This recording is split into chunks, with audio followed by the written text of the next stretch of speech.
posisi Menlu ini kalau agak guyon-guyon dikit, nih sedikit agak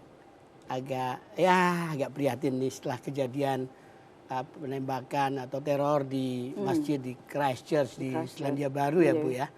Itu sejauh ini ya kan ada warga negara kita yang jadi korban. Perkembangannya bagaimana Bu sampai sejauh ini? Kita tentunya menyampaikan keprihatinan, duka cita baik kepada masyarakat, kepada pemerintah New Zealand, juga kepada para korban, keluarga yang sedalam-dalamnya lah ya. Korban dan bahkan saya pada saat almarhum Pak Lili sudah dikonfirmasi meninggal, saya langsung telepon istrinya. Jadi duta besar kita berada di rumah duka, kemudian saya menelpon istrinya untuk menyampaikan di Christchurch itu ya Bu? Di Christchurch untuk menyampaikan duka cita Presiden, duka cita saya dan juga duka cita Indonesia. Karena sebenarnya dari peristiwa tersebut yang terluka adalah bukan hanya masyarakat Muslim, bukan masyarakat Muslim sedunia, tetapi yang terluka adalah semua umat manusia. Sikap Oki bagaimana Bu keseluruhannya? Tentunya kita biasanya kan mengkondem ya, mengutuk kita mengutuk dengan keras kita mengutuk perbuatan seperti itu dengan alasan apapun tidak bisa dibenarkan, dengan alasan apapun oleh siapapun tidak bisa dibenarkan. Dan bahkan di statement saya mengatakan bahwa kita tidak ingin bahwa peristiwa serupa terjadi lagi di New Zealand, di Indonesia, di negara manapun, tidak boleh terjadi lagi.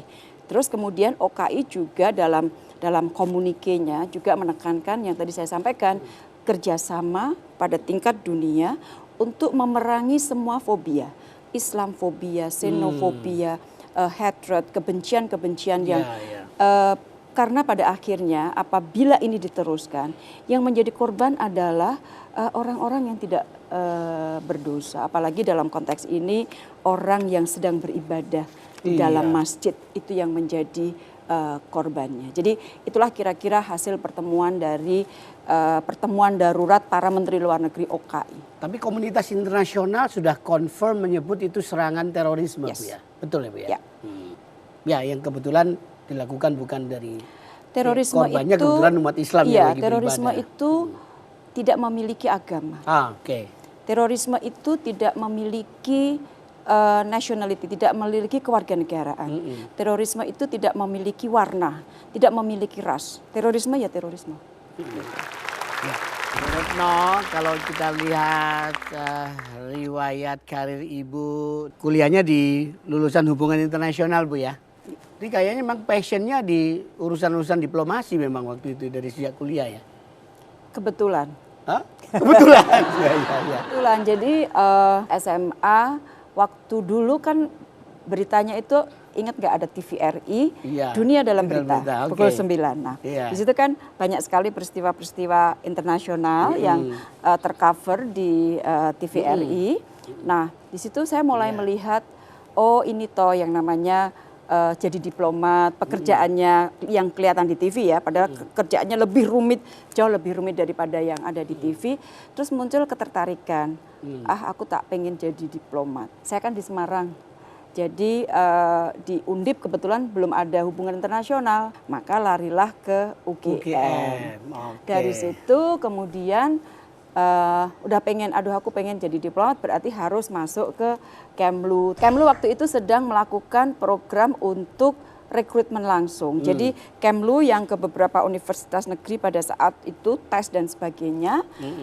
Singkat cerita, alhamdulillah lagi diterima, sehingga setahun terakhir saya di di universitas itu sudah dibiayai oleh dikasih beasiswa.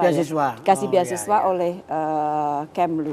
Nah, singkat kata Bu, akhirnya kan Ibu kan ditunjuk atau dipilih Pak Presiden Jokowi sebagai Menlu. Nah waktu itu masih ingat kalimat pertama ketika ngajak Ibu itu apa? Dan jawaban Ibu kayak apa? Karena waktu ditelepon itu enggak dikasih tahu mau jadi menteri. Kan saya waktu itu masih menjadi... Ditelepon gimana? Yang nelpon siapa nelpon? Yang nelpon Mas Andi Wijayanto. Oh, Andi Wijayanto gitu ya. Saya kan ada di Belanda, saya masih jadi dubes di Belanda. Iya, betul. Jadi maghrib, telepon bunyi, saya angkat, terus Mas Andi bilang, Mbak pulang cari tiket secepatnya, jangan tanya. Jangan tanya. Jangan tanya, udah.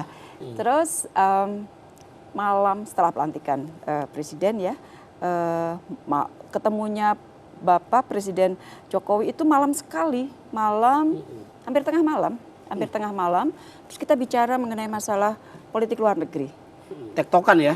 Langsung gitu. Terus ya Bapak nggak ngerti apa-apa lagi, Bapak nggak bicara apa-apa lagi, ya sudah. Senyum aja mungkin Pak. Terus ya pada saat dibagi baju putih baru tahu. Oh iya tahu. Kalau iya. Saya juga dulu nggak dipanggil-panggil, jadi tambah nggak ngerti lagi. Ya beda nasib, ya kan, itu memang garis tangannya beliau.